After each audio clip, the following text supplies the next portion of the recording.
16권의 이 로고스의 말씀을 어떤 시각으로 보느냐, 이게 너무나 중요한 거예요. 그래서 다른 시각으로 보니까 이단이 나오는 거예요. 다른 시각으로 보니까 인본주의가 나오는 거예요. 다른 시각으로 보니까 또 뭐 종교통합이라는 그런 어떤 이상한 기괴한 것들이 나오는 거예요. 변종들이 나오는 거죠. 그래서 오늘 우리는 변종이 아니라 실제적으로 진리를 볼 수 있는 이런 말씀이 우리 가운데서 일어나도록 여러분들이 기도해야 됩니다. 마지막 시대에는요, 음식이 없고 목이 말라서 기근이 아니라 하나님의 말씀이 없는 목마름이라고 말하고 있잖아요. 아모스서에서. 그렇기 때문에 오늘 우리는 하나님의 말씀이 우리 안에 없는 것에 대한 여러분이 애통함을 가져야 된다는 거예요. 우리가 무슨 집이 없어서, 아니면 돈이 없어서, 자녀들이 조금 내가 원하는 대로 되어주지 않아서 그래서 슬픈 게 아니라 하나님의 말씀을 먹지 못하는 슬픔, 이것이 여러분들 안에 있어야 됩니다. 목회자 안에도 이런 게 다 있어요. 목회자들도 말씀을 안 보면 어딘지 모르게 막 기가를 느껴요. 우리 안에 이미 66권이 들어와 있는데도 불구하고 말씀으로 돌아가지 않으면 또 기갈이 오는 거예요.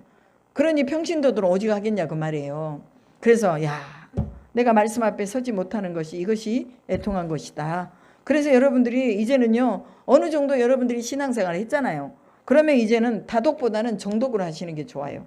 때로는 이거를 성경을 이제 기록하는 것도 너무나 좋습니다. 왜냐하면 기록하다 보면 내 신비에 이게 세워지거든요. 우리가 놓쳤던 어떤 단어와 문장들이 기록을 하다 보면 또 다시 새롭게 우리 안에 오는 거예요. 저도요, 이거 설교 준비하면서 이거 다 여기다 다 기록해요. 기록해가지고 이거를 또 여기다가 썸머리를 하고 달고 그 다음에 주석을 달고 해가지고 하나님 앞에 또 말씀을 선포합니다. 그러니까 목회자는 믿음이 좋을 수밖에 없어. 왜? 맨날 말씀을 보잖아요. 전하기에서 보죠. 그러면 먼저 누구의 마음에 부딪힘이 옵니까? 준비하는 사람의 마음에 부딪힘이 오죠. 인간이라면 진짜 양심의 화인을 맞지 않았다면 말씀을 준비하면서 먼저 은혜를 받아야 돼요. 그래야지 전할 수 있잖아요. 그러니까 또 말씀으로 돌아가면 맞아. 이거 내가 결단 못했던 거야. 이거 내가 순종 못했던 거야. 그러면서 하나님 앞에 먼저 회개하고 또 말씀을 선포하는 것입니다. 모든 걸 다 잘해서 여러분들 앞에 선포하는 거 아니에요. 그럼 여기서 선포하는데 또 밑에서는 아유 지나 잘하지 이런 목소리가 있어. 근데 그거는 하나님의 말씀에 이미 우리가 회개하고 나아간 부분이기 때문에 여러분들이 지나 잘하지 그러면 이제 여러분들이 심판을 받는 거야. 그러니까 하나님의 말씀을 여러분이 말씀으로 받으시고 저렇게 살기를 원하는구나. 나도 저렇게 살면 좋겠다. 그런 희망이 여러분들 안에 솟아날 수 있기를 주님의 이름으로 축복합니다. 여호수아 24장은 1장부터 24장 중에 핵심장이에요. 왜 핵심장입니까? 하나님만 선택해라. 나도 하나님만 선택할 테니 너희도 하나님만 선택해라 라는 핵심장입니다. 제가 저번 주에도 말씀드렸잖아요. 여러분의 자녀들에게 마지막 유언을 해줄 때 뭐라고 여러분 유언해 주겠습니까? 유언할 때 뭐라고 해야 돼요? 얘들아 믿음 잘 지키고 살아라. 하나님이 너의 복의 근원이시다 하고 이렇게 얘기해 줄 수 있는 마지막 유언이 우리의 입술에서 나와야 될 줄로 믿습니다. 여러분 두려움 가운데 있으면요 자식들한테 이런 유언을 못해요. 그런데 우리가 하나님의 나라에 대한 소망이 있으면 이런 유언은요 다 하는 거예요. 왜 자식들을 다 모아놓고 이제껏 예수 안 믿었던 사람 이 자식들인데 다 모아놓고 부모가 마지막 임종시에 마지막 유언을 왜 합니까? 살아서 못했으니 너희들 내가 죽더라도 너희들이 하나님을 떠나면 안 된다. 속히 하나님께 돌아와라 하고 마지막 유언을 듣고 돌아온 사람들도 많아요. 자식들 중에. 살아생전에는 부모가 그렇게 말해도 안 듣더니 부모가 돌아가시려고 하면서 유언을 해놨더니 이제 그때 듣더라고. 그건 또 무슨 심보요? 그거는 또 무슨 심보요? 살아계실 때 그냥 부모님 말씀에 순종해 있으면 좋은데 이제 나이 들어가지고 부모님이 돌아가시려고 하니까 그때서야 이제 교회 나와. 그나마 그것도 감사하죠. 그것도 감사한데 어찌됐건 우리는 미리미리 순종하고 미리미리 그냥 선택을 딱 해버려야 되는 것입니다. 10시면요 우리는 딱 10시를 선택을 해버렸어요. 그러니까 10시에 딱 와서 우리가 하나님 앞에 예배 드리고 기도하고 찬송하고 이게 우리 중심에 딱 있어야 돼요. 근데 10시 넘어서 오는 사람들은 뭐요? 11시에 오는 사람들은 뭐고? 중심을 제대로 잘 지켜야지. 제가요 이렇게 생겼어도 한번 무서우면요 한번 끊어버리면 딱 끊어버려요. 여러분 하나님을 두려워하시고 첫째는, 두 번째는 또 맨날 너그럽지 않는 이 목사를 기억해 주시기 바랍니다. 아멘. 24장 1절부터 마지막 33절까지 우리 합독하시겠습니다. 여호수아 24장 1절부터 33절까지 합독하시겠습니다. 여호수아가 이스라엘 모든 지파를 세겜에 모으고 이스라엘 장로들과 그들의 수령들과 재판장들과 관리들을 부르매 그들이 하나님 앞에 나와 선지라. 여호수아가 모든 백성에게 이르되 이스라엘의 하나님 여호와께서 이같이 말씀하시기를 애적에 너희의 조상들 곧 아브라함의 아버지 나홀의 아버지 데라가 강 저쪽에 거주하여 다른 신들을 섬겼으나 내가 너희의 조상 아브라함을 강 저쪽에 이끌어내어 가나안 온 땅에 두루 행하게 하고 그의 씨를 번성하게 하려고 그에게 이삭을 주었으며 이삭에게는 야곱과 에서를 주었고 에서에게는 세일산을 소유로 주었으나 야곱과 그의 자손들은 애굽으로 내려갔으므로 내가 모세와 아론을 보내었고 또 애굽에 재앙을 내렸나니 곧 내가 그들 가운데 행한 것과 같고 그 후에 너희를 인도하여 내었노라. 내가 너희의 조상들을 애굽에서 인도하여 내어 바다에 이르게 한즉 애굽 사람들이 병과 마병을 거느리고 너희의 조상들을 홍해까지 쫓아오므로 너희의 조상들이 나 여호와께 부르짖기로 내가 너희와 애굽 사람들 사이에 흑암을 두고 바다를 이끌어 그들을 덮었나니 내가 애굽에서 행한 일을 너희의 눈이 보았으며 또 너희가 많은 날을 광야에서 거주하였느니라. 내가 또 너희를 인도하여 요단 저쪽에 거주하는 아모리 족속의 땅으로 들어가게 하매 그들이 너희와 싸우기로 내가 그들을 너희 손에 넘겨주매 너희가 그 땅을 점령하였고 나는 그들을 너희 앞에서 멸절시켰으며 또한 모압 왕 십볼의 아들 발락이 일어나 이스라엘과 싸우더니 사람을 보내어 부올의 아들 발람을 불러다가 너희를 저주하게 하려 하였으나 내가 발람을 위해 듣기를 원하지 아니하였으므로 그가 오히려 너희를 축복하였고 나는 너희를 그의 손에서 건져내었으며 너희가 요단을 건너 여리고에 이른즉 여리고 주민들 곧 아모리 족속과 브리스 족속과 가나안 족속과 헷 족속과 기르가스 족속과 히위 족속과 여부스 족속이 너희와 싸우기로 내가 그들을 너희의 손에 넘겨주었으며 내가 왕벌을 너희 앞에 보내어 그 아모리 족속의 두 왕을 너희 앞에서 쫓아내게 하였나니 너희의 칼이나 너희의 활로서 이같이 한 것이 아니며 내가 또 너희가 수고하지 아니한 땅과 너희가 건설하지 아니한 성읍들을 너희에게 주었더니 너희가 그 가운데 거주하며 너희는 또 너희가 심지 아니한 포도원과 감람원의 열매를 먹는다 하셨느니라. 그러므로 이제는 여호와를 경외하며 온전함과 진실함으로 그를 섬기라. 너희의 조상들이 강 저쪽과 애굽에서 섬기던 신들을 치워버리고 여호와만 섬기라. 만일 여호와를 섬기는 것이 너희에게 좋지 않게 보이거든 너희 조상들이 강 저쪽에서 섬기던 신들이든지 또는 너희가 거주하는 땅에 있는 아모리 족속의 신들이든지 너희가 섬길 자를 오늘 택하라. 오직 나와 내 집은 여호와를 섬기겠노라 하니 백성이 대답하여 이르되 우리가 결단코 여호와를 버리고 다른 신들을 섬기지 아니하리니 이는 우리 하나님 여호와께서 친히 우리와 우리 조상들을 인도하여 애굽 땅 종되었던 집에서 올라오게 하시고 우리 목전에서 그 큰 이적들을 행하시고 우리가 행한 모든 길과 우리가 지난 모든 백성들 중에서 우리를 보호하셨음이며 여호와께서 또 모든 백성들과 이 땅에 거주하던 아모리 족속을 우리 앞에서 쫓아내셨음이라. 그러므로 우리도 여호와를 섬기리니 그는 우리 하나님이심이라 하니라. 여호수아가 백성에게 이르되 너희가 여호와를 능히 섬기지 못할 것은 그는 거룩하신 하나님이시오 질투하시는 하나님이시니 너희의 잘못과 죄들을 사하지 아니하실 것임이라. 만일 너희가 여호와를 버리고 이방 신들을 섬기며 너희에게 복을 내리신 후에라도 돌이켜 너희에게 재앙을 내리시고 너희를 멸하시리라 하니 백성이 여호수아에게 말하되 아니니이다 우리가 여호와를 섬기겠나이다 하는지라. 여호수아가 백성에게 이르되 너희가 여호와를 택하고 그를 섬기라 하였으니 스스로 증인이 되었느니라 하니 그들이 이르되 우리가 증인이 되었나이다 하더라. 여호수아가 이르되 그러면 이제 너희 중에 있는 이방 신들을 치워버리고 너희의 마음을 이스라엘의 하나님 여호와께 향하라 하니 백성이 여호수아에게 말하되 우리 하나님 여호와를 우리가 섬기고 그 목소리를 우리가 청종하리이다 하는지라. 그날에 여호수아가 세겜에서 백성과 더불어 언약을 맺고 그들을 위하여 율례와 법도를 제정하였더라. 여호수아가 이 모든 말씀을 하나님의 율법책에 기록하고 그 큰 돌을 가져다가 거기 여호와의 성전 곁에 있는 상수리나무 아래에 세우고 모든 백성에게 이르되 보라, 이 돌이 우리에게 증거가 되리니 이는 여호와께서 우리에게 하신 모든 말씀을 이 돌이 들었습니다. 그런즉 너희가 너희 하나님을 부인하지 못하도록 이 돌이 증거가 되리라 하고 백성을 보내어 각기 기업으로 돌아가게 하였더라.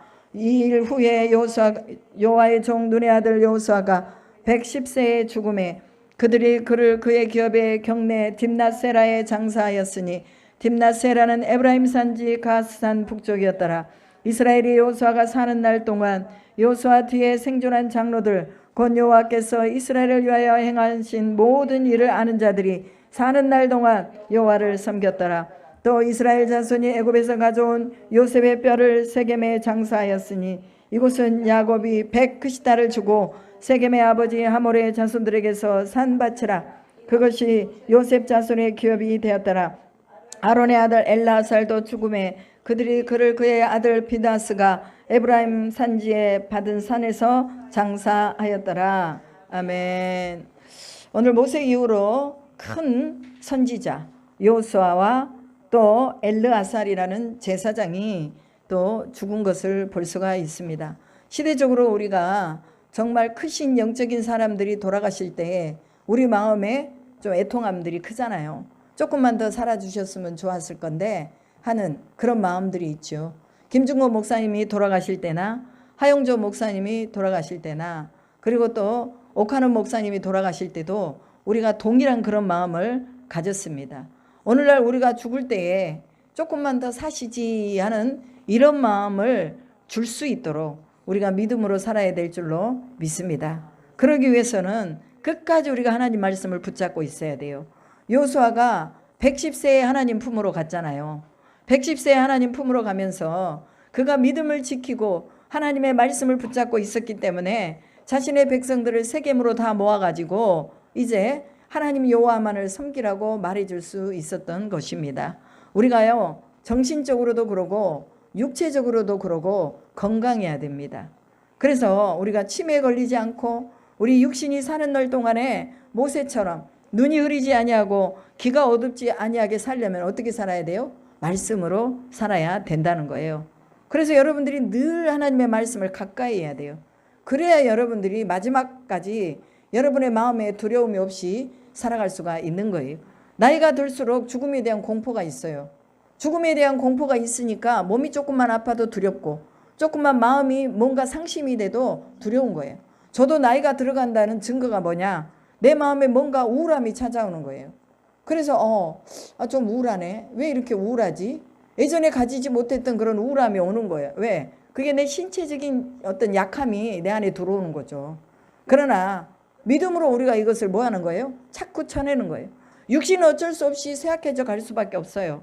그러면 우리가 믿음으로 우리의 이런 여러 가지 많은 어려운 상황들을 우리가 자꾸 쳐내서 우리 속에는 뭐만 남아야 돼요? 믿음이라는 이 단어만 딱 남아야 돼요. 그래야 마지막에 우리가 찬송했던 것처럼 믿음은 내 것일세, 승리는 내 것일세, 감사는 내 것일세, 축복은 내 것일세, 구원은 내 것일세, 이게 나오는 거예요. 여러분 인간이니까요 두려움이 없을 수 없죠. 저도 우리 딸이 유산기가 있으니까 마음에 걱정이 오더라고요. 그래서 제가 하나님께 기도했어요. 하나님 살려주세요. 주님이 전능하시니 하나님이 그 아이를 살려주세요. 이미 태반에서 떨어졌대요. 애가 뱃속에서. 그런데 아이는 숨을 쉬고 있는 거예요. 심장이 뛰는 거예요. 그래서 그 산부인과에서 빨리 대학병원으로 가라. 왜냐하면 출혈을 너무 많이 했기 때문에 지금 산모도 위험해질 수 있다. 그래가지고 대학병원으로 옮겼어요. 근데 지금 대학병원들이 안 받아주잖아요. 그런데 하나님이 또 감사하게 천안에 있는 단대에서 받아줘가지고 그곳으로 이제 옮겼죠. 옮겨가지고 또 초음파를 해보니까 아이가 아직까지 살아있는 거예요. 이미 사산이 됐어야 되는데 아이가 살아있는 거예요. 여러분 생명이라는 게 이만큼 끈질긴 거예요. 그러면서 우리 강성관 목사, 우리 소리삼, 우리 사이가 그런 고백을 하더라고요. 그렇게 생명이 그렇게 끈질기게 하루 반 동안 붙어 있는 거, 이게 얼마나 이 생명이 살고자 하는 마음이 있었겠느냐. 어린 태아지만 그러나 그렇게 살고자 하는데 왜 낙태를 시키느냐 사람들이. 그리고 또 5개월 6개월이면 이미 다 아이는 생성이 되고 만들어져 있는 상황인데 왜 부모들이 아이들을 낙태를 시키느냐.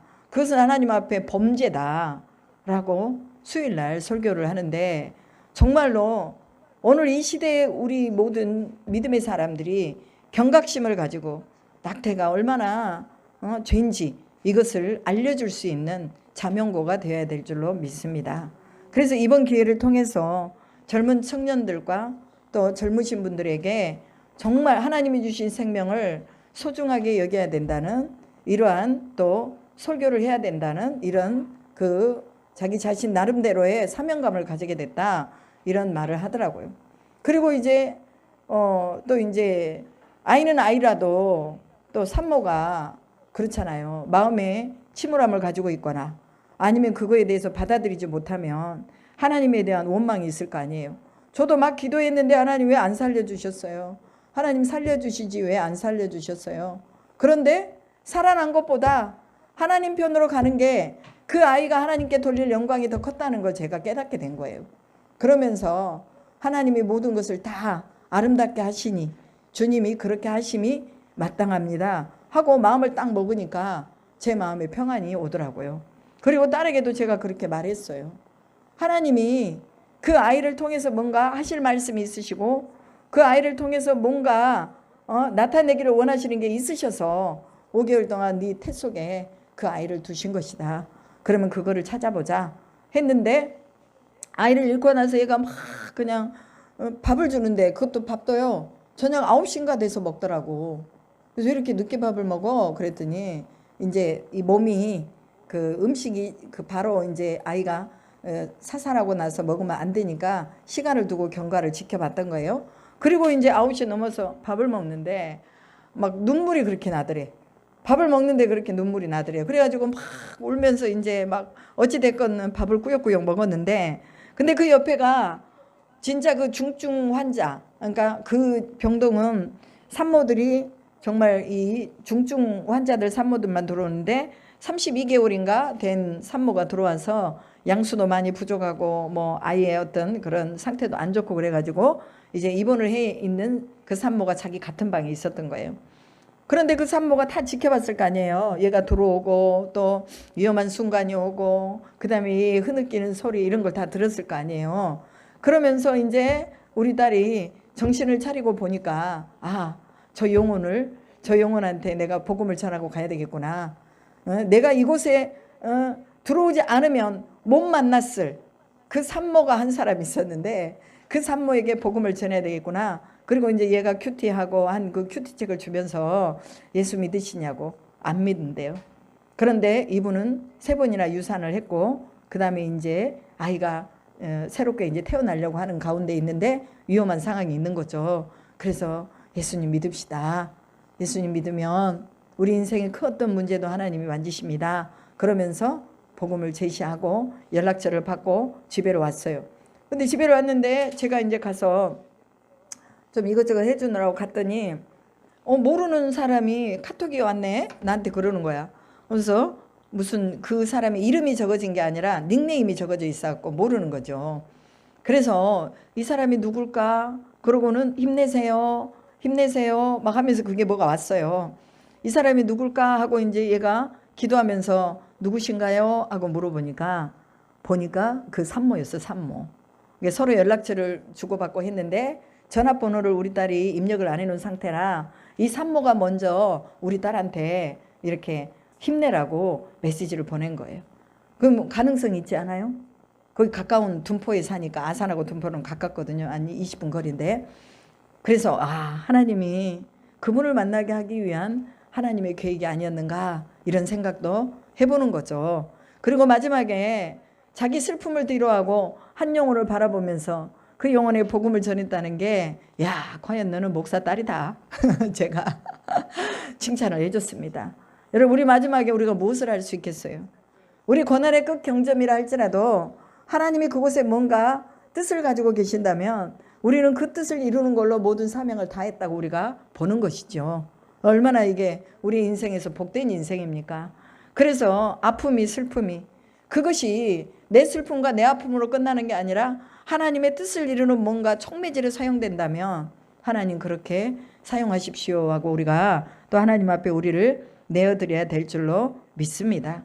왜 마지막에 아론의 아들 엘르아살도 죽었다. 그 다음에 또 여호수아도 죽었다. 그리고 모세의 유골도 세겜에 장사했다. 왜 그렇게 말을 했을까요? 인생은 어쩔 수 없이 마지막 우리의 인생이 끝나는 지점이 있다는 거예요. 아무리 크고 훌륭한 일을 많이 했어도 마지막 끝나는 지점이 있다. 그런데 모세와 여호수아와 엘르아살은 그들의 직무를 다하고 하나님 편으로 갔다는 거예요. 이게 얼마나 귀합니까? 죽음이 서글프지 않는 것은 하나님 앞에 자신의 인생의 생을 다 하나님이 원하시는 대로 살다가 죽은 거죠. 여호수아, 모세, 엘르아살이 동시대를 살아가면서 하나님의 역사를 다 본 사람들이에요. 하나님의 홍해를 가른 걸 다 보고 또 여리고성을 무너뜨린 걸 모세는 보지 못했지만 그러나 또 엘르아살과 남아있는 비느하스까지 다 본 거예요. 그리고 마지막에 비느하스가 에브라임 산지에서 받은 산의 장사였더라 라고 나옵니다. 그럼 이 비느하스는 마지막 이제 뭐예요? 하나님의 영광을 본 사람이 비느하스일지도 모른다 그 말이에요. 여러분 오늘 우리가 하나님의 영광을 보고 주님의 그 살아계심을 체험하는 사람으로 오늘 현존할 수 있기를 주님의 이름으로 축복합니다. 그래야지 강력한 복음이 나가는 거예요. 어떻게 아무런 자기 자신의 체험도 없이 하나님에 대한 강력한 복음이 나가겠느냐 그 말이에요. 그래서 비느하스와 같이 우리의 영적인 부분을 연결해 줄 수 있는 이런 믿음의 사람이 일어나도록 우리가 또 기도를 하는 것입니다. 제가 이제 마지막을 이렇게 말씀했지만 다시 본문으로 서론으로 돌아가 보면 여호수아가 이스라엘 모든 지파들을 다 모읍니다. 그래서 이 모으는데 거기에서 이제 다 못 모이니까 수령들, 재판장들, 관리들 그리고 그들을 하나님 앞에 다 불렀다고 말씀하고 있죠. 이것은 임종을 앞둔 여호수아가 마지막에 백성들한테 해주고자 하는 그런 어떤 중요한 결단의 메시지가 있었던 것입니다. 그래서 우리 인생에도 마찬가지로 결단이 필요하다는 거죠. 내가 결단을 딱 하고 나면 그게 딱 정해지는 거예요. 내가 결단을 하기 전까지는 갈등과 여러 가지 번민들이 많지만 한 번 딱 결단을 하면은 그게 뭐예요? 믿음의 결단이기 때문에 그냥 그대로 나가는 거예요. 저도요 가끔 새벽 예배 나가기 싫다 이럴 때가 있어요. 그래가지고 지금 계속해서 뭐 제가 딸 집에도 왔다 갔다 하고 뭐 이러면서 새벽 예배를 못 드렸는데 근데요 제 안에 뭔가 게으름이 들어와 있는 거예요. 왜? 새벽에 내가 하나님 말씀 메시지를 가지고 또 나도 양육하고 다른 사람도 양육해야 되는데 내 마음에 뭔가 내가 지금 이것을 하고 있으니까 나는 피곤하니까 그냥 다른 사람들이 나를 이해해 주겠지 하나님이 나를 이해해 주겠지 해가지고요 뭐 어제 같은 경우는 뭐 새벽 예배 나갔지만 오늘 아침에도 못 나온 거예요. 단일 기도회 뭐 끝나고 나니까 막 11시 12시 또 집에 가니까 또 뭐 12시 넘어서 잠을 자고 그러다 보니 내 마음에 게으름이 오더라고요. 내가 이거 결단을 지금 텐션을 가지지 못했구나.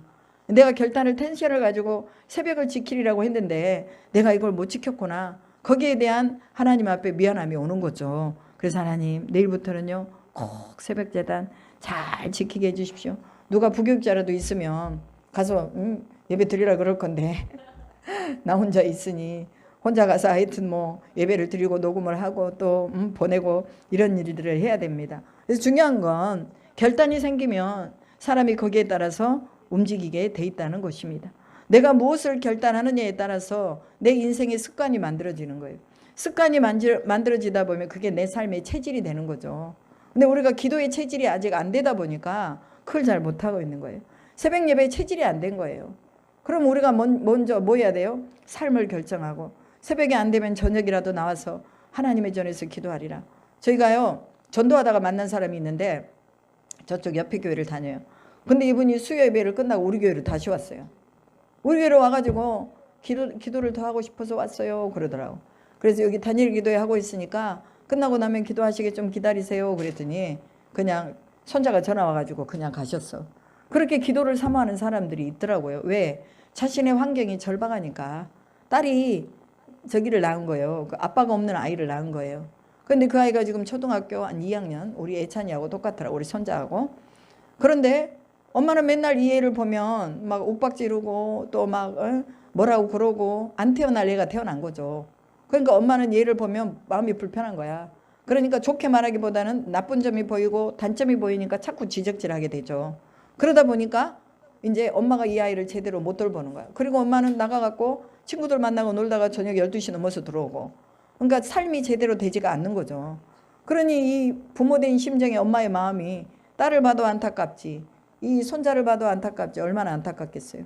그러니까 예배를 드리는 것만으로 만족이 안 되는 거야. 그러니까 여기 와가지고 또 우리 교회가 기도한 줄 아니까 기도하러 또 와서 순대 하나 사들고. 어저께 제가 오면서 밥을 못 먹고 왔거든요. 이 휴게소가 없는 거야. 외곽으로 돌다 보니까. 한 번도 못 쉬고 4시간을 아산에서 여기까지 온 거예요. 8시에 맞춰서 오느라고. 그랬더니 이제 뭐 배고픈지 어쩐지도 모르겠고 앉아서 이제 필기를 하고 있는데 오셔가지고 빨리 잡수시라고, 뜨거우니까 빨리 잡수래. 근데 나는 이것도 해야 되잖아요. 이거 받아 써야 되니까. 근데 또 그때 또 신성도님이 오셨어. 그래서 빨리 뜯어 잡수시오 하고 나도 하나씩 먹으면서 이제 또 막 기록하고 그렇게 했는데, 어찌됐건 우리 마음에 뭔가 작정을 하고 결단을 하면 하나님이 그 결단의 방향대로 움직여 가시니 우리가 한번 해보자 그 말이에요. 이스라엘 백성들에게 이 여호수아가 이 조상의 그런 역사를 끄집어내 가지고 왜 우리가 하나님을 경배하고 예배해야 되는지를 분명하게 여기서 말하고 있어요. 애굽의 종되었던 것에서 우리를 건져주셨고, 또 이방을 섬기는 그런 내 조상을, 그가 다른 신을 섬겼는데 하나님이 그를 선택하셔서 우리를 살아계신 하나님을 믿게 하지 않았느냐라는 말을 하고 있습니다. 여러분 처음부터 믿음이 있었나요? 아니에요. 우리가 믿음이 없었어요. 누구를 통해서 믿음을 받았는지 모르겠지만 어찌됐건 믿음이 없었어요. 믿음이 없다는 건 우리 안에 뭔가 다른 것이 주장하고 있다는 것입니다. 그런데 아브라함을 하나님이 그 강 저쪽에서 데라가 우상을 섬기고 있는데, 그 다른 신을 섬기고 있는데 아브라함을 부르셔가지고 그 강 저쪽에서 이끌어내어서 가나안 온 땅에 두루 행하게 하고 그의 씨를 번성하게 하려고 이삭을 주시고, 이삭에게는 야곱을 주시고 야곱에게는 에서를 주셨다. 야곱과 에서를 주셨다. 이삭에게 이렇게 말하고 있죠. 에서한테는 뭘 줬어요? 세일산을 줬다고 말하고 있죠. 야곱한테는 무엇을 줬습니까? 믿음을 유산으로 준 것입니다. 여러분 땅을 받고 좋은 기름진 땅을 받는 것보다 여러분이 믿음의 유산을 받을 수 있는 이것이 큰 복인 줄로 믿으시기 바랍니다. 믿음의 유산을 받고 나서 그들은 뭐 했어요? 430년 동안 애굽의 노예로 살았습니다. 하나님을 섬기면은 좋은 땅에서 그냥 하나님이 약속하신 대로 그냥 팍 주시면 되는데 바로 안 주시고 430년이라는 긴 여정에 믿음을 흔들어 보시고 세대와 세대를 거쳐서 믿음을 만드는 것을 볼 수가 있습니다. 오늘 우리의 고난과 아픔이 믿음을 만드는 촉매제라는 것을 기억하시기 바랍니다. 그래서 예배드릴 수 없는 고통의 순간을 맞이했다 할지라도 우리가 예배를 사모하고 예배 안에 들어갈 수 있는 것, 이것이 복이라는 것을 기억하시기 바랍니다. 여러분 하나님을 섬기지 못하는 것이요 얼마나 큰 고통인지를 여러분이 느껴봐야 돼요. 그리고 태양신 나를 섬기면서 인간을 신으로 섬기고 바로가 신이라고 하니 하나님에 대한 유일한 신앙을 가지고 있었던 사람들은 이게 얼마나 큰 고통이었는지 모른다고 말이에요. 그래서 여러분 오늘 예배할 수 있는 거 감사하시기 바랍니다. 하나님을 찾고 기도할 수 있는 이 시간을 여러분이 감사하시길 바랍니다. 그리고 이스라엘 백성들은요 세겜에 모여가지고 뭐를 했어요? 이제 다 자신의 삶을 회개하는 거예요. 애굽의 신을 섬겼던 거, 가나안으로 들어와가지고 가나안의 신을 섬겼던 거, 이것들을 다 하나님 앞에 회개하는 시간을 갖습니다. 그래서 저주의 말씀을 낭독할 때는 에발산에 있는 사람들이 아멘하고, 축복의 말씀을 낭독할 때는 그리심산에 있는 사람들이 아멘을 하는 거예요. 양쪽에 여기가 에발산 그리심산이다. 그럼 가운데 세겜이 있는 거예요. 우리가 성지순례 가보니까 세겜이 중간에 있더라고, 지도처럼. 그러면 에발산 그리심산에 있는 수많은 이스라엘 백성들이 축복을 말할 때 그리심산에서 아멘 하는 거예요. 저주를 말할 때 우리가 그렇게 살지 않겠습니다 하고 아멘을 하는 거죠. 오늘 우리도 마찬가지입니다. 우리가 서야 되는 장소가 있어요. 이 이스라엘 백성들에게 여호수아가 마지막 서야 될 장소가 세겜이었다고 한다면 오늘 우리가 마지막 서야 될 장소는 어디예요? 하나님의 이름이 있는 교회라는 것입니다. 요즘은 무교회주의 이래가지고요 내가 성전이다 해가지고 교회도 없이 떠돌아다니는 사람들 많아요. 그러나 그것은 성경적이지 않습니다. 보이는 교회, 보이지 않는 교회, 무용과 유형의 교회가 잘 갖춰져 있는 교회가 튼실한 교회입니다. 오늘 우리가 어디에서 해야 될 것이냐? 하나님 앞에, 하나님의 집에, 하나님의 말씀이 있는 곳에 세겜에 나왔듯이 오늘 하나님의 집에 나와서 여러분들이 하나님 앞에 공공의 예배를 드려 그분이 흡족하게 우리의 심령을 만지시도록 기도해야 될 줄로 믿습니다. 그래서 공동체의 예배의 장소는 너무나 중요한 것입니다. 오늘 우리가 어떤 공동체에 속해 있습니까? 여러분이 결단을 하셔야 돼요. 내가 서 있는 이 공동체, 그래서 하나님이 어떤 공동체를 우리를 보내시든지, 그것이 세미나이든지 설교하는 곳이든지 컨퍼런스이든지 성경 공부하는 공동체이든지, 그런 공동체가 우리에게는 꼭 있어야 된다는 거예요. 믿으십니까? 아멘. 우리가 이걸 잘 기억하면서, 또 여호수아는 리더였잖아요. 리더는 뭐냐? 방향을 제시해 주는 사람이에요. 그러니까 우리도 마찬가지예요. 우리 가정의 자녀들의 방향을 부모가 제시해 주잖아요. 교회에서도 목사님이 설교를 통해서 여러분의 믿음의 방향을 제시해 줄 때 아멘하고 따라가시기 바랍니다. 그러면 여러분들이 그 안에서 하나님이 주신 복을 받을 수가 있는 거예요. 분명한 거, 공동체 안에 속해 있으라는 거예요. 세겜이 그들의 공동체, 모임의 공동체, 마지막 유언의 공동체였던 것처럼 오늘 우리의 공동체가 바로 교회고 여러분의 가정이고, 또한 그 어떤 믿음을 촉구하고 결단할 수 있는 그런 곳이라는 걸 기억하시기를 바랍니다. 그리고 이제 쭉 이스라엘의 역사에 대해서 여호수아가 얘기를 해주죠. 모세와 아론을 보낸 그 애굽의 재앙, 이런 재앙들, 그리고 요단 저쪽에서 또 아모리 족속과 싸우면서 일어났던 일들, 또 모압 왕 십볼의 아들 발락이 일어나서 이스라엘과 싸운 일들, 그리고 요단을 건너 여리고에 들어가고 아모리 족속 두 왕을 하나님이 왕벌을 보내가지고 또 무찌르는 사건이 나오고요. 그 다음에 또 여기서 왕벌뿐만이 아니라 남부 연합군들을 또 우박과 번개로 승리케 하신 일들, 얼마나 많은 일들이 역사 속에 일어났는지를 다시 한번 상고해주고 있는 것입니다. 여러분, 모압, 그러니까 가나안을 중심으로 해가지고 동쪽은요, 그곳은 하나님이 약속하지 않은 땅이에요. 그런데 이 왕들이 와가지고, 연합군들이 와가지고 막 그냥 이스라엘 백성들 다 죽이려고 그러니까 이제 하나님이 그들과 싸우게 하셔가지고 모세 때 이곳을 점령하게 하시는 걸 볼 수가 있습니다. 여러분, 우리가 믿음으로 살면요, 하나님이 약속하지 않은 것까지도 주시는 줄로 믿습니다. 그것은 더 영토가 넓어지는 거예요. 그들에게 가나안이라는 이 영토 말고 이 요단 동편이라는 이 영토를 갓과 또 누구예요? 루벤과 그 다음에 므낫세 반지파에게 주잖아요. 그런데 그 영토까지도 다 하나님이 이스라엘 백성들에게 줍니다. 왜? 그들의 마음을 격동해 가지고, 침략하면 나쁜 거지만 그 침략을 막아서는 것은 나쁜 게 아니거든요. 그렇기 때문에 그걸 막아서서 그들을 다 쟁취한 거예요. 오늘 하나님의 이런 계획과 약속을 우리에게 가지고 계시다는 것, 믿음으로 살고 믿음으로 결단할 때 하나님은 때로 왕벌도 보내주시고 때로는 우박과 번개도 보내주셔서 우리를 해하려고 하는 악한 자들을 다 멸하실 줄로 믿습니다. 그래서 우리의 환경을 하나님이 이렇게 바꿔 나가신다는 것도 우리는 본문을 통해서 알 수가 있는 것입니다. 그리고 13절에 보면 내가 또 너희가 수고하지 아니한 땅과 너희가 건설하지 아니한 성읍들을 너희에게 주었더니 너희가 그 가운데 거주하며 너희는 또 너희가 심지 아니한 포도원과 감람원의 열매를 맺는다 하셨느니라 라고 말합니다. 여러분, 우리가 심지 아니한 것 하나님께서 우리 가운데 예비하고 있다는 걸 기억하시기 바랍니다. 내가 생각하지도 못했던 것들을 하나님이 주시기로 예비하고 있다는 거 우리가 믿음으로 받아야 되는 것입니다.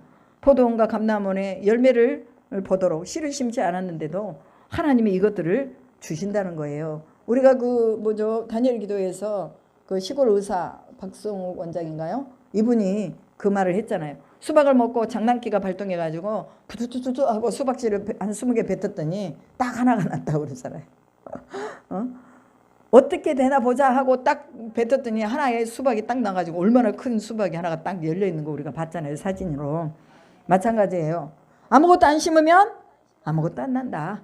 뭔가를 심으면 어찌됐건 지나가다가 그냥 심었을지라도 뭔가가 나타난다. 그러니 우리도 마찬가지로 뭔가 해보자 그 말이에요. 뭔가 해보자. 그냥 있지 말고 뭔가 해보자 그 말이죠. 믿음의 결단을 하자는 것입니다. 그럴 때 하나님이 수고하지 아니한 것을 주신다는 거죠. 그리고 14절에 보면 너희가 섬기던 모든 신을 치워버리고 여호와만 섬겨라. 그럼 이스라엘 백성들이 하나님만 섬겼나요? 아니란 말이죠. 가나안에 들어와 가지고 가나안 신들 짬뽕, 애굽에서 가져온 신들 막 같이 섬기는 거예요. 이들이 하나님의 그 큰 능력을 봤음에도 불구하고 인간이 이렇게 무지하다 그 말이죠. 하나님이 눈으로 안 보이니까 보이는 우상을 만들어 놓은 것입니다. 오늘 우리 안에 있는 이 우상을 다 치워버려야 될 줄로 믿습니다. 그래야지만이 하나님이 일하시는 거예요. 우리가 여기도 걸쳐놓고 저기도 걸쳐놓고 중심이 없는 그런 신앙생활, 이거 안 된다는 거죠. 양다리 걸치지 말라는 거예요. 하나님만 선택하라는 것입니다. 그러면 하나님만 선택하고 나가면 엘리야의 갈멜산에 불을 내리신 것처럼 우리의 인생에도 하나님이 불을 내리실 줄로 믿습니다. 그래서 우리를 괴롭게 하는 것들을 하나님이 다 태워주시는 거예요.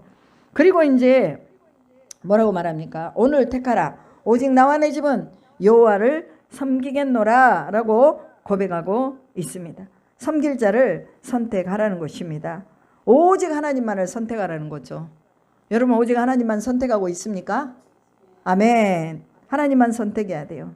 하나님과 뭐 하라고요? 하나 되라는 것을 말하고 있습니다. 오늘 우리가 하나님과 하나 되는 거 하나님 앞에 간구하고 기도하면서 구할 수 있기를 주님의 이름으로 축복합니다. 바로 이제 이 모든 하나 되는 일이 아브라함이 하나님만 선택했고 고넬료, 신약에 나오는 고넬료가 베드로와 더불어서 또 하나님만 선택했고 그들이 다 믿음의 중심으로 살았기 때문에 그들 가문과 그들의 종들까지도 다 예수님을 영접하는 사건들이 나옵니다. 우리가 하나님만 선택하면 우리 주변에 있는 사람들이 다 알아. 아, 쟤는 하나님에게 미쳐 있구나. 그리고 자기들도 또 막 따라서 와. 미치게 된다 그 말이죠. 그래 너와 내 집이 구원을 얻으리라는 말씀이 거기서 나오는 거죠. 오늘 우리가 하나님만 선택했을 때 분명하게 하나님은 우리 가운데서 우리의 종들까지도 우리가 속해 있는 모든 것까지도 다 나와 연결된 모든 것까지도 다 구원하실 줄로 믿습니다. 그리고 17절에 보면 이는 우리 하나님 여호와께서 친히 우리와 우리 조상들을 인도하여 애굽 땅 종되었던 집에서 올라오게 하시고 우리 목전에서 그 큰 이적을 행하시고 우리가 행한 모든 길과 우리가 지나온 모든 백성 중에서 우리를 보호하셨으며 이거 하나님을 인정하는 것입니다. 하나님이 그렇게 하셨다고 인정하는 거예요. 우리의 삶에서도 하나님이 하셨다고 인정해야 돼요.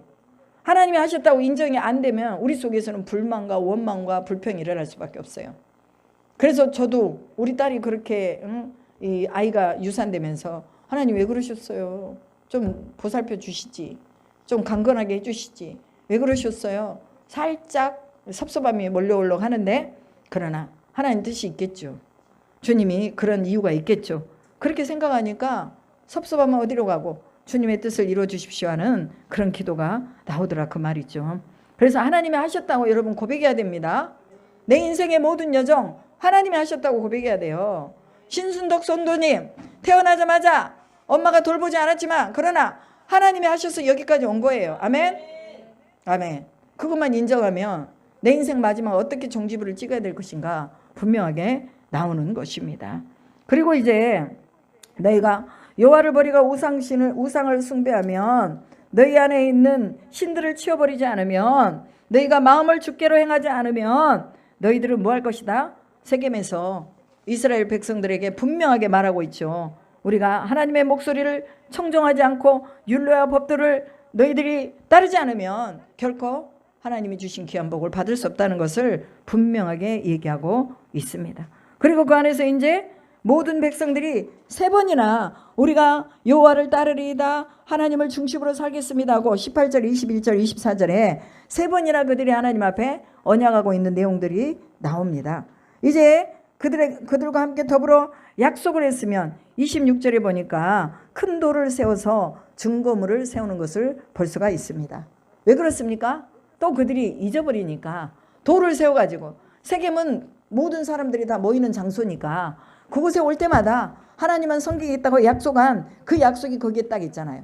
여호수아는 없고 엘리에셀은 없지만 그러나 그곳에 돌이 딱 세워진 걸 보고 맞아 우리가 그때 약속했었지 상기할 수가 있는 거예요. 우리가 왜 성경을 봐야 돼요? 성경 보니까 32,560가지의 언약이 있단 말이에요. 이 약속이 있으니까 맞아 하나님이 이때 이렇게 하시겠다고 약속했지. 그리고 우리가 그것을 깨닫게 되는 거예요. 그래서 성경을 봐야 되는 거죠. 그래서 증거물을 만들어 가지고 하나님만 예배할 수 있도록 여호수아가 그것을 딱 증거물로 제시를 하고 있는 걸 볼 수가 있습니다. 여기서 말하는 큰 돌을 뭘로 암시하느냐? 예수 그리스도로 우리는 암시를 해야 됩니다. 왜냐? 반석이신 예수 그리스도 위에 집이 세워져야 된다는 거. 그래야지 장파가 오고 홍수가 나도 흔들리지 않고 그 집이 무너지지 않는다는 거. 산돌이신 예수 그리스도께 붙어 있어야 된다는 거. 이거 신약으로 와서 예수 그리스도를 말하고 있습니다. 그 돌을 세워놓고 구원이 하나님께로부터 온다는 것을 딱 증거물로 세운 거예요. 우리가요 십자가를 볼 때마다 주님께로 돌아가겠습니다 하는 결단이 있어야 돼요. 결단. 왜 교회들에서 십자가를 세우십니까? 그리고 왜 종탑에다 십자가를 세우나요? 잊어버리지 말라는 거예요. 마치 세겜에 큰 돌을 세워놓고 이스라엘 백성들이 하나님만 섬기겠다는 약속을 잊어버리지 않게 하기 위해서 해놓은 것처럼 십자가가 우상이 아니에요. 뭐 십자가만 가지고 있으면 모든 게 다 된다 이거 아닙니다. 십자가 보면서 다시 구원을 상기하는 것입니다. 그리고 do your best. 최선을 다해라. 네 인생에서 어떻게 하나님께 가까이 다가갈 수 있을지 최선을 다해라. 성경을 읽어라. 기도해라. 찬송해라. 또 적절한 세미나에 가서 양육을 받아라. 또 성경 공부를 해라. 이 모든 것이 다 여기에 십자가에 함축이 되어 있는 것을 볼 수가 있습니다. 무엇보다도 철저한 신앙생활의 훈련을 하라는 것입니다. 최선을 다해서 이 시대에서 요구하는 하나님이 요구하시고 시대가 요구하는 영적인 지도자로 우리가 세워져야 된다는 것을 증거물로 우리가 가지고 있어야 돼요. 여러분의 인생의 증거물이 뭐예요? 여러분이 예수를 믿고 내가 잊어버리지 말아야지 하는 증거물들이 다 있을 거 아니에요. 그럼 우리 유명희 선교사님 같은 경우는 뭐예요? 암을 이제 수술을 받으셨잖아요. 그럼 그것을 내 몸에 지니고 있잖아. 바울이 얘기한 것처럼 내 몸에 그리스도의 흔적이 있다. 그러니 너희들 나한테 까불지 말아라고 말이야. 누구도 나한테 내 믿음에 대해서 좌지우지할 적이 없다. 왜? 자기 몸에는 그리스도의 흔적이 있다고 말이에요. 유사모님도 이제 몸에 흔적이 있잖아요. 그러니까 이 암에 걸려보지 않은 사람은 이제 뭐 아무 말도 할 수가 없는 거야. 나도 이제 거기까지는 안 갔기 때문에 아무 말을 드릴 수는 없지만 그러나 하나님 앞에 큰 흔적을 가지고 있다는 거. 죽은 게 아니라 살아있잖아요 아직까지. 그게 이게 흔적이죠. 오늘 우리도 흔적을 가지고 있어야 돼요. 어떤 흔적을 내가 가지고 있을 것인가. 여러분마다 개인마다 다 다른 흔적들이 있습니다. 그래서 그 흔적을 잊지 마시기 바랍니다. 그리고 하나님은요 질투하는 하나님이라는 말씀이 나와요. 질투하는. 그래서 하나님이 분노하신다. 그리고 하나님이 질투하는 하나님으로서 너희로 하여금 또 이 우상을 섬겼을 때 분명하게 하나님이 진노하시고 분노하신다는 거. 왜 그러느냐? 하나님 질투하셔? 이상하신 분이네. 왜 질투를 하시는 거야? 여러분 이 질투의 의미는요 그 안에 분노가 들어가 있잖아요. 근데 분노는 왜 분노를 하느냐? 죽게 내버려 두지 않고 살리기 위해서 분노하는 거예요. 자식들이 잘못했을 때 부모가 화를 내죠. 또 화를 내는 척을 하잖아요. 왜 그렇습니까? 자식이 그 안에서 두려움을 갖잖아. 내가 이거 해서 이게 나쁜 행동이구나. 엄마가 싫어하는구나. 아빠가 싫어하는구나. 그럼 이거 하지 말아야 되겠구나. 정상적인 뇌를 가지고 있는 아이들은요 빨리 캐치를 합니다. 그런데요 계속 두드러 맞으면서도 불순종하는 자녀들이 있어요. 근데 걔네들은요 결국 뭐냐? 선택을 바르게 하지 못하더라고. 그래가지고 망가지고 뭐 깡패들하고 올려다니고 마약하고 그다음에 또 뭐 하여튼 동성연애하고 다 그런 쪽으로 흘러가요. 하나님의 진노와 질투가 있을 때 우린 감사해야 돼요. 누군가 하나님이 우리에게 하나님이 사람을 통해서 역사하시는 언어와 또 역사하시는 말들을 해줄 때에 우리가 그것을 구원으로 받을 수 있어야 된다는 것입니다. 그래서 하나님이 질투를 하시고 분노를 하시는 것은 그 말씀으로 지켜주기 위해서 그렇다는 거 기억하시기 바랍니다. 그래서 하나님이 오늘 또 나를 지켜주고 계신다. 그래서 우리는 이 연약한 사람의 결단도 하나님이 우리 가운데서 이루어 주시기 때문에 우리가 아무리 연약해도 하나님의 강력하심을 의지하고 주님 앞에 또 우리의 결단을 다시 할 수 있기를 주님의 이름으로 축복합니다. 아멘. 기도하겠습니다. 살아계신 하나님 아버지 감사드립니다. 오늘 우리에게 여호수아 24장의 말씀은 너무나 큰 의미가 있는 말씀입니다. 오직 오늘 내가 여호와를 선택하라. 오늘 우리가 선택해야 되는 것이 있다면 우리는 하나님만 선택하게 하여 주시옵소서. 모든 것은 다 지나갑니다. 그러나 꽃은 마르고 또 시들지만 여호와의 말씀은 영원하다고 하셨으니 영원하신 하나님의 말씀만 붙들고 저희들이 승리하며 나갈 수 있도록 도와 주시옵소서. 무엇도 우리 가운데서 또 끼어들지 못하도록 하나님과 우리 사이에 그 어떤 장애물도 없도록 날마다 주님 앞에 연결되어 있는 저희들의 삶이 되게 하시고 우리의 삶 속에 증거물을 주셨사오니 이 증거물을 늘 아버지 하나님 저희 속에서 발견하고 또한 하나님 앞에 온전하게 설 수 있는 믿음으로 이끌어 주시옵소서. 십자가로 돌아가는 저희들 되게 하시고 최선을 다해서 믿음을 지키는 자들이 되게 하시고 성령의 운행하심이 우리 가운데서 날마다 운영되도록 우리 주님이 함께 하신 줄로 믿습니다. 감사드리며 우리 구주 예수 그리스도의 이름으로 기도드리옵나이다. 아멘. 아까도 말씀드렸지만 수능 지금 보고 있습니다.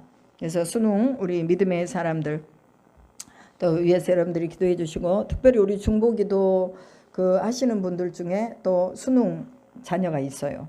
갑자기 이름이 생각이 안 나네. 저기 광양에 사시는 분 자녀가 또 수능인데 저기 부탁을 했고요. 그 다음에 이은상 집사님, 이정아 간사님 동생 또 아들도 오늘 수능을 봅니다. 근데 그 아이는 하여튼 토요일 주일 고3인데도 불구하고 교회 봉사를 다 하면서 피아노를 치는 아이인데 이정아 간사님 조카 걔도 이제 시험을 보는데 연세대 쪽으로 가기를 원하더라고요. 시험 저기가 잘 나와서 그래서 기도해 주시고 그다음에 이정아 간사님은 오늘 안 나오셨네. 문자가 왔는지